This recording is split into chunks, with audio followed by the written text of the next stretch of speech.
একটি সভ্যতা যা খুব উন্নত ধরনের সভ্যতা ছিল, যার নিজস্ব নগর পরিকল্পনা ছিল নিজস্ব কৃষিকাজ, সমাজ ব্যবস্থা, দেবদেবী এবং বসবাস করার জীবন প্রণালী। এটি ছিল এমন একটি সভ্যতা যা ছিল সুপ্রাচীন কিন্তু ছিল সুসংগঠিত, প্রশংসার যোগ্য।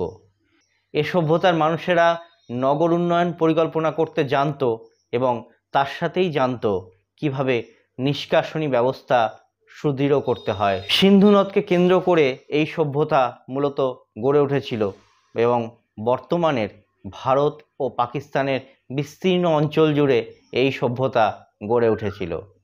আপনি ঠিক ধরেছেন, আমি হরপ্পা সভ্যতার কথা বলছি। হরপ্পা সভ্যতা যা একটি উন্নত সভ্যতার পরিচয় বহন করে, হঠাৎ করেই কালের নিয়মে উবে গেল বা অদৃশ্য হয়ে গেল। আজকে আমরা হরপ্পা সভ্যতা এবং তার গভীরতা সম্পর্কে জানব এবং বিস্তারিত আলোচনা করব। একটা কথা বলে রাখি, এই আলোচনা যদি প্রথম থেকে শেষ অবধি আমরা শুনি, তাহলে হরপ্পা সভ্যতার সম্বন্ধে আমাদের একটা ধারণা তৈরি হবে এবং এই ধারণা আমাদের কখনো হরপ্পা সভ্যতাকে ভুলে যেতে দেবে না। এই হরপ্পা সভ্যতার ব্যাপারে আমরা এমন কিছু তথ্য আজ তুলে ধরব যা আগে আমরা কখনো শুনিনি। যদি এখনও চ্যানেলটি সাবস্ক্রাইব না করে থাকেন তাহলে অবশ্যই সাবস্ক্রাইব করে নেবেন। সময় নষ্ট না করে চলুন আমরা হরপ্পা সভ্যতার দিকে নিজেদের যাত্রা শুরু করি। আজ আমরা যে সভ্যতা নিয়ে কথা বলছি সে সভ্যতার নাম হচ্ছে হরপ্পা সভ্যতা। এই সভ্যতা একদিক থেকে যেমন ছিল সুপ্রাচীন, অন্যদিক থেকে ততটাই ছিল আধুনিক। সিন্ধু নদকে কেন্দ্র করে এই সভ্যতা গড়ে উঠেছিল এবং এর বিস্তার এতটাই বেশি ছিল যা বর্তমান ভারত ও পাকিস্তানের বিস্তীর্ণ অঞ্চল জুড়ে ছিল। এই সভ্যতার অন্যতম গুরুত্বপূর্ণ কেন্দ্রগুলি ছিল হরপ্পা, মহেঞ্জোদারো, লোথাল, কালিবঙ্গান এবং ধোলাভিরা। কেমন ছিল এই হরপ্পা সভ্যতার মানুষদের জীবনযাত্রা? হরপ্পা সভ্যতার মানুষদের জীবনযাত্রা ছিল বেশ সুসংগঠিত। নগর পরিকল্পনা ছিল তাদের একটি বিশেষ বৈশিষ্ট্য। রাস্তাঘাট ছিল সোজা এবং বাড়িঘর তৈরি করা হতো পোড়া ইট দিয়ে। প্রত্যেকটি বাড়িতেই ব্যক্তিগত স্নানাগার এবং শৌচাগার ছিল। জল সরবরাহের জন্য কুয়োর ব্যবস্থা করা হয়েছিল। কৃষি ছিল তাদের প্রধান পেশা। গম, বার্লি, মটর, তিল, সরিষা, তুলো আরও নানা ধরনের ফসল তারা উৎপাদন করত। পশুপালনের মাধ্যমে তারা গরু, মহিষ, ছাগল, শুয়োর, উট পালন করত। বিনোদনের জন্যও বিভিন্ন রকমের ব্যবস্থা ছিল এবং শিশুদের খেলনার প্রচলন ছিল। এই সভ্যতার রাজনীতি ও শাসন ব্যবস্থা সম্বন্ধে কিছুটা জেনে নেব। হরপ্পা সভ্যতার রাজনীতি ও শাসন ব্যবস্থা সম্পর্কে সরাসরি কিন্তু কোনো তথ্য পাওয়া যায়নি। শুধু প্রত্নতাত্ত্বিক নিদর্শন থেকে কিছু জিনিস অনুমান করা হয়। সম্ভবত পুরোহিতরা, রাজারা অথবা বণিকরা দেশের শাসন কার্য পরিচালনা করতেন। ব্যবসা এবং বাণিজ্য। হরপ্পা সভ্যতার অর্থনীতিতে ব্যবসা বাণিজ্যের একটি গুরুত্বপূর্ণ ভূমিকা ছিল। তাদের বাণিজ্যে শুধু আভ্যন্তরীণ ছিল না, মেসোপটেমিয়া, পারস্য, উপসাগরীয় অঞ্চল এবং মধ্য এশিয়ার সাথেও তাদের বাণিজ্যিক সম্পর্ক ছিল। শিলমোহর, বাটখারা এবং বিভিন্ন ধরনের পণ্য আদান প্রদান এর প্রমাণ বহন করে। সুতা, তুলো, শস্য, গয়না এবং বিভিন্ন ধাতু ছিল তাদের প্রধান বাণিজ্যিক পণ্য। লোথাল ছিল একটি গুরুত্বপূর্ণ বন্দর নগরী যা বৈদেশিক বাণিজ্যে সহায়তা করত। শিল্প ও স্থাপত্য।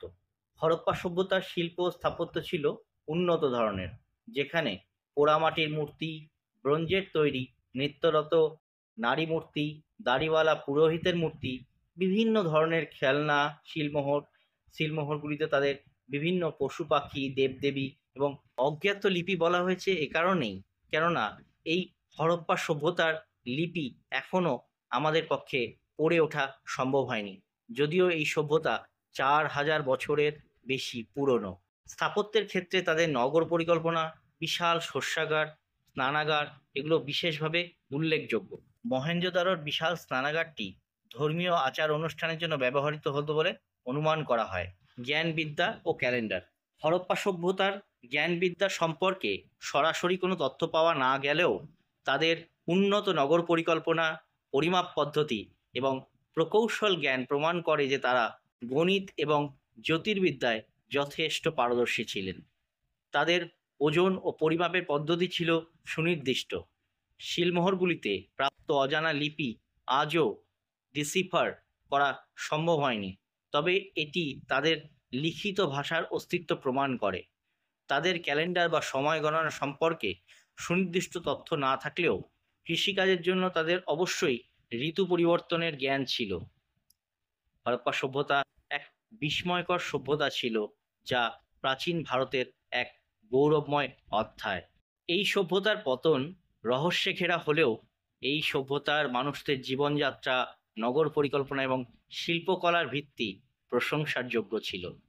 যদিও হরপ্পা সভ্যতার ধর্মীয় বিশ্বাস সম্পর্কে কোনো লিখিত প্রমাণ ছিল না, কিন্তু প্রত্নতাত্ত্বিক নিদর্শনগুলো থেকে যা অনুমান করা যায় সেই ধারণাগুলি মূলত মূর্তি, শিলমোহর, সমাধিক্ষেত্র এবং বিভিন্ন স্থাপত্য থেকে প্রাপ্ত তথ্যের উপর ভিত্তি করেই গঠন করা হয়েছে।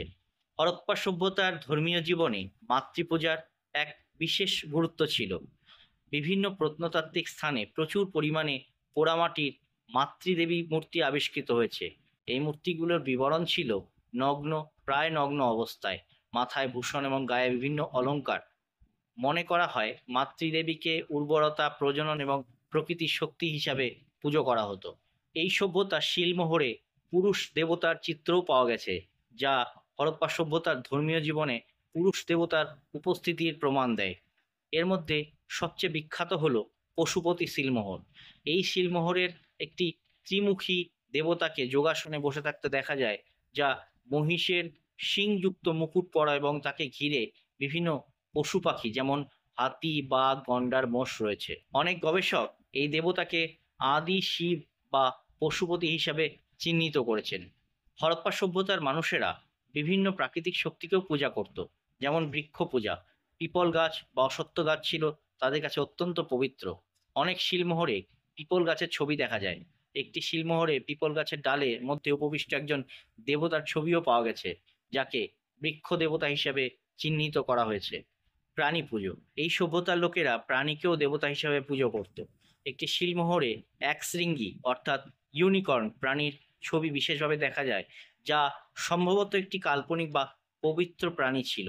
এছাড়াও ষাঁড়, বাঘ, হাতি, গন্ডার, মোষ এবং সাপের পুজো প্রচলিত ছিল। লিঙ্গ ও যোনি পূজা। হরপ্পা সভ্যতার বিভিন্ন স্থানে পাথর বা পোড়ামাটির তৈরি অসংখ্য লিঙ্গ ও যোনি প্রতীক পাওয়া গেছে। এই প্রতীকগুলোকে প্রত্নতাত্ত্বিকরা মনে করেন এই প্রতীকগুলো পরবর্তীকালে হিন্দু ধর্মের শিবলিঙ্গ এবং যোনি পুজোর সাথে সম্পর্কযুক্ত। মহেঞ্জোদারোর সুবিশাল স্নানাগার এইটি ইঙ্গিত দেয় যে জলের পবিত্রতা এবং ধর্মীয় শুদ্ধিকরণের জন্য স্নানের গুরুত্ব ছিল বেশ। এই স্নানাগারটি সম্ভবত কোনো ধর্মীয় আচার অনুষ্ঠানের জন্য ব্যবহার করা হতো। অন্ত্যেষ্টিক্রিয়া এবং পরলোকে বিশ্বাস। হরপ্পা সভ্যতার বিভিন্ন সমাধিক্ষেত্র থেকে তাদের পরলোক বিশ্বাস সম্পর্কে কিছুটা ধারণা পাওয়া যায়। মৃতদেহগুলো সাধারণত একটি নির্দিষ্ট পদ্ধতিতে সমাধিস্থ করা হতো।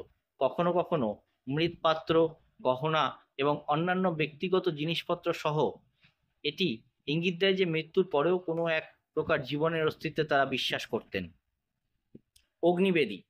কালীবঙ্গান এবং লোথালের মতো কিছু স্থানে অগ্নিবেদী বা অগ্নিকুণ্ডের অস্তিত্ব পাওয়া গেছে।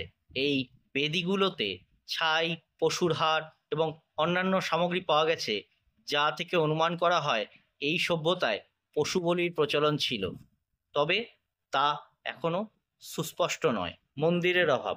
হরপ্পা সভ্যতার একটি উল্লেখযোগ্য বৈশিষ্ট্য হল বড় আকারের কোনো নির্দিষ্ট মন্দিরের অভাব।